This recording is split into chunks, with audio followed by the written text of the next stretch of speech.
This month's Good Question email is more focused on the possibilities that arise when we bring people together with different points of view, different perspectives, and we encourage them to collaborate. I was thinking about a corporate client that I had a couple of years ago that was really struggling. They had, through a merger, brought two different types of development philosophies to the table. So one organization who had developed under a particular technical development perspective called Waterfall was pretty darn committed to that. It's worked for them for years and years.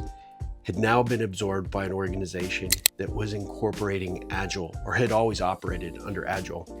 And so you have these two collaborative disconnects, if you will, two technical teams that were going to have to find some common ground because the acquiring company was dictating that they were moving towards an Agile environment. No ifs, ands, or buts. And you either needed to get on board with it or get out. They didn't say it quite like that, but that was certainly, if you read the tea leaves, what the circumstances were.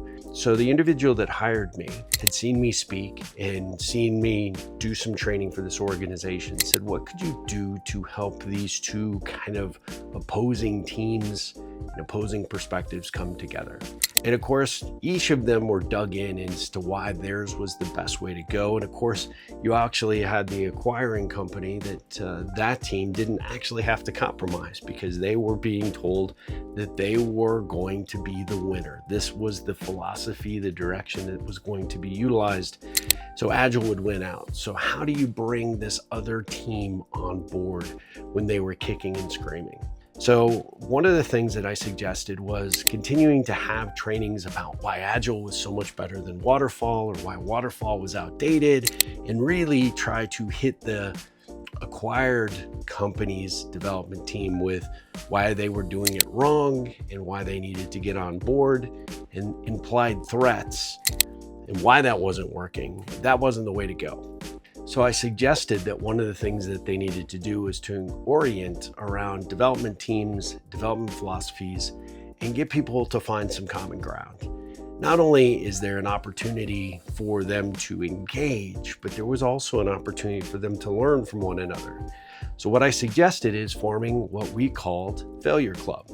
Failure Club was an opportunity for both opposing development resources, teams, to come together and actually share projects that had not gone well, utilizing the philosophies, the development philosophies that they had used in the past.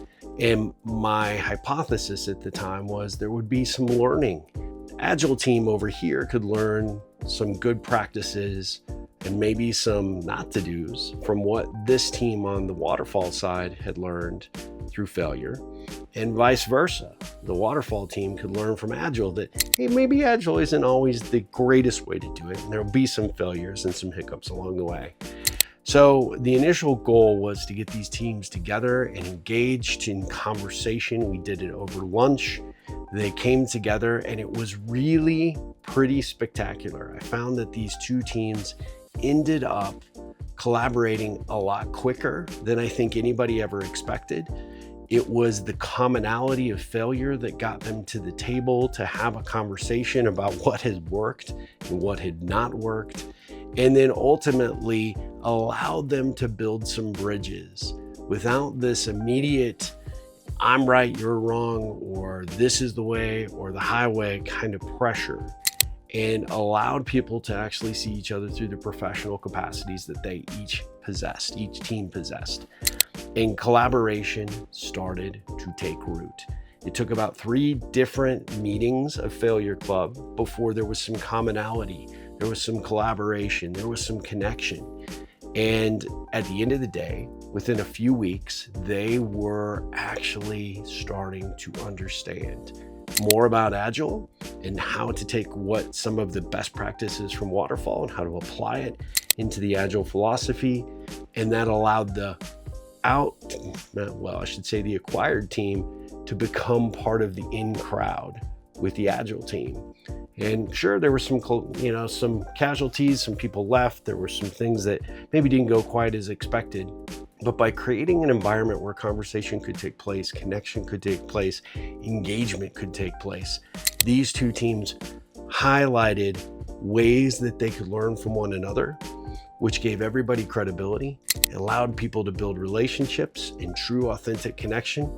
And I believe we accelerated the progress of incorporating those two teams together in a much quicker, more positive, proactive way than forcing them to feed one philosophy down the throat of the other.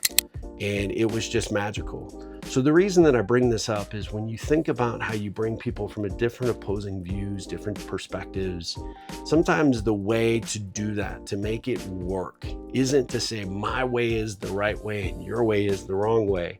It's to find some commonality in something that you've both experienced. In this case, for these teams, they had all gone through failure. It didn't matter what development philosophy they were using, but find something that you can both agree on, or something you've both experienced, something that you know you have in common.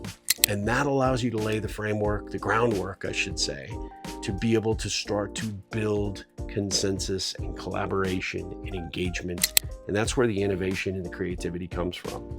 So part of the reason that we want to talk about this theme this month is sometimes some of the best ways to get to the end game, the end solution, is to bring people together in a way that might help stir your perspective one way and take it a different direction than you ever anticipated. And they might learn from you and you learn from them. And that, my friend, is the amazing aspect of what rippling, even through something like a failure club, can bring to the table for you. I'd love to hear your thoughts, your opinions on this. If you've seen this work, I would love to hear your stories. So please share with us. Drop us a line, steve@ripplecentral.com, and let me know what you thought of Failure Club and how you've used something similar in your past work. Till next time, my friends, ripple on.